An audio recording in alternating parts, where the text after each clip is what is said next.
ആകാശവാണി.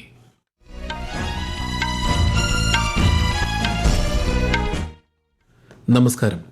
വാർത്തകൾ വായിക്കുന്നത് സുധിൻ സൈനുദ്ദീൻ.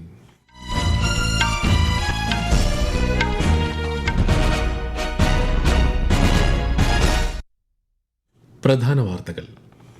വോട്ടെണ്ണലിനുള്ള മുന്നൊരുക്കങ്ങൾ സംസ്ഥാനത്ത് പുരോഗമിക്കുന്നു. വോട്ടെണ്ണൽ കേന്ദ്രങ്ങളിൽ സുരക്ഷ ശക്തമാക്കാൻ QR കോഡ് അധിഷ്ഠിത തിരിച്ചറിയൽ സംവിധാനം ഏർപ്പെടുത്തി തിരഞ്ഞെടുപ്പ് കമ്മീഷൻ. ഇന്ത്യൻ പ്രതിരോധ സേനയുടെ ഏകോപനത്തിന്റെയും സംയുക്ത ശക്തിയുടെയും തിളങ്ങുന്ന ഉദാഹരണമാണ് ഓപ്പറേഷൻ സിന്ദൂർ എന്ന് രാജ്യരക്ഷാമന്ത്രി രാജ്നാഥ് സിംഗ്. ബലാത്സംഗത്തിനിരയായവർക്ക് 20 ആഴ്ചകൾക്ക് ശേഷവും ഗർഭചിത്രം അനുവദിക്കുന്ന വിധത്തിൽ നിലവിലെ നിയമങ്ങളിൽ മാറ്റം വരുത്തണമെന്ന കേന്ദ്ര സർക്കാരിനോട് സുപ്രീം കോടതി. പശ്ചിമേഷ്യൻ പ്രതിസന്ധിക്കിടയിലും രാജ്യത്ത് വളലഭ്യത പൂർണ്ണതോതിൽ ഉറപ്പാക്കാൻ സാധിച്ചതായി കേന്ദ്ര സർക്കാർ. കേരളത്തിൽ വേനൽമഴ ശക്തി പ്രാപിക്കുന്നു. വിവിധ ജില്ലകളിൽ മഞ്ഞ ജാഗ്രത നൽകി കേന്ദ്ര കാലാവസ്ഥാ വകുപ്പ്. IPL ക്രിക്കറ്റിൽ ഇന്ന് Gujarat Titans royal Challengers Bengaluru പോരാട്ടം. വാർത്തകൾ വിശദമായി. നിയമസഭാ തെരഞ്ഞെടുപ്പ് നടന്ന കേരളം, തമിഴ്നാട്, പശ്ചിമ ബംഗാൾ, അസം എന്നീ സംസ്ഥാനങ്ങളിലും പുതുച്ചേരിയിലും വോട്ടെണ്ണലിനുള്ള ക്രമീകരണങ്ങൾ ഊർജിതമായി പുരോഗമിക്കുന്നു. മെയ് 4 രാവിലെ 8 മണിക്ക് വോട്ടെണ്ണൽ ആരംഭിക്കും. ആദ്യം തപാൽ വോട്ടുകളാകും എണ്ണുക. അരമണിക്കൂറിന് ശേഷം വോട്ടിംഗ് മെഷീനുകളിലെ വോട്ടുകൾ എണ്ണിത്തുടങ്ങും. വോട്ടെണ്ണൽ കേന്ദ്രങ്ങളിൽ സുരക്ഷ ശക്തമാക്കാൻ QR കോഡ് അധിഷ്ഠിത തിരിച്ചറിയൽ സംവിധാനം കേന്ദ്ര തെരഞ്ഞെടുപ്പ് കമ്മീഷൻ ഏർപ്പെടുത്തി. വോട്ടെണ്ണൽ കേന്ദ്രങ്ങളിൽ അനധികൃത വ്യക്തികൾ പ്രവേശിക്കുന്നത് തടയുന്നതിനായാണ് ഈ സംവിധാനം. ഫോട്ടോ പതിച്ച തിരിച്ചറിയൽ കാർഡുകൾ ഉദ്യോഗസ്ഥർ പരിശോധിച്ച ശേഷം QR കോഡ് സ്കാൻ ചെയ്ത് മാത്രമായിരിക്കും വോട്ടെണ്ണൽ കേന്ദ്രത്തിനകത്ത് പ്രവേശിക്കാൻ സാധിക്കുക. ഇന്ത്യൻ പ്രതിരോധ സേനയുടെ ഏകോപനത്തിന്റെയും സംയുക്ത സൈനിക ശക്തിയുടെയും തിളങ്ങുന്ന ഉദാഹരണമാണ് ഓപ്പറേഷൻ സിന്ദൂർ എന്ന് രാജ്യരക്ഷാമന്ത്രി രാജ്നാഥ് സിംഗ്.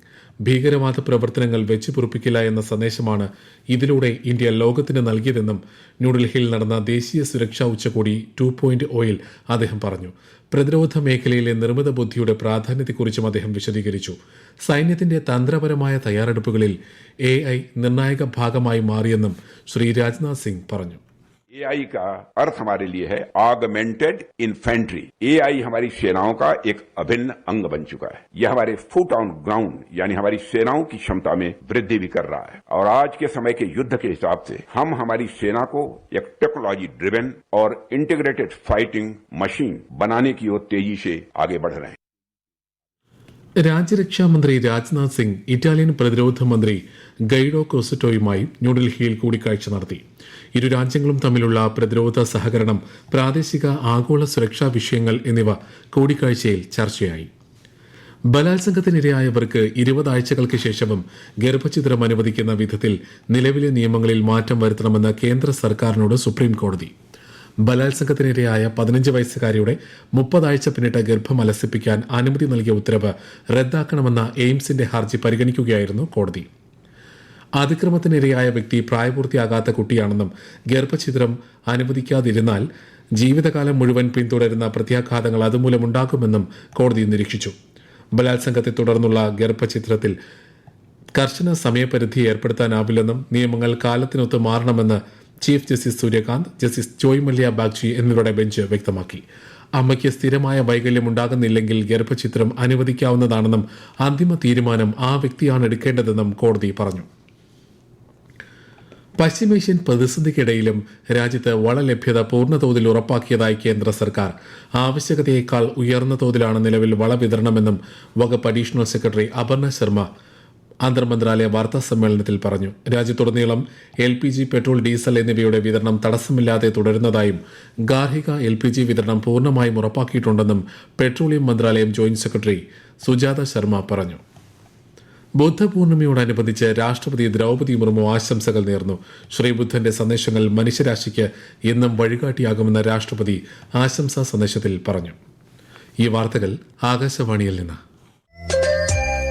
ആകാശവാണി വാർത്തകളും വാർത്താ അധിഷ്ഠിത പരിപാടികളും All India Radio News Thiruvananthapuram YouTube ചാനലിലും @All India Radio News Thiruvananthapuram Facebook പേജിലും AIR ന്യൂസ് _തിരുവനന്തപുരം ഇൻസ്റ്റഗ്രാം അക്കൌണ്ടിലും @AIR ന്യൂസ് _TVM X ഹാൻഡിലും ലഭ്യമാണ്.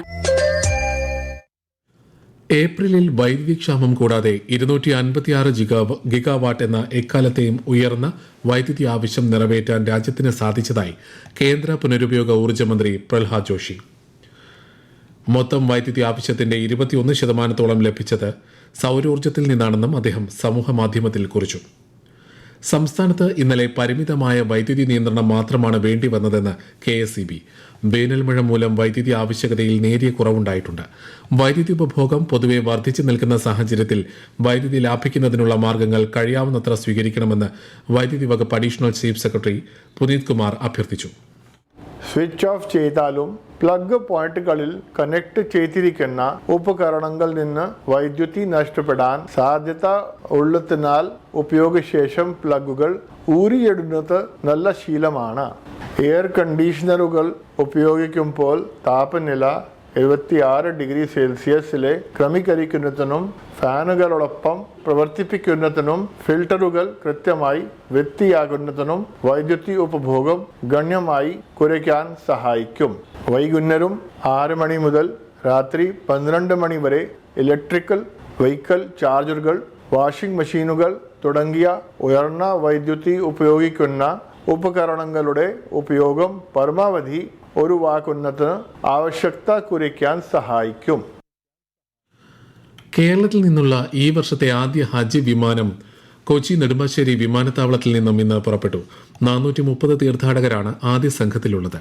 20 സർവീസുകളാണ് കൊച്ചിയിൽ നിന്നുള്ളത്.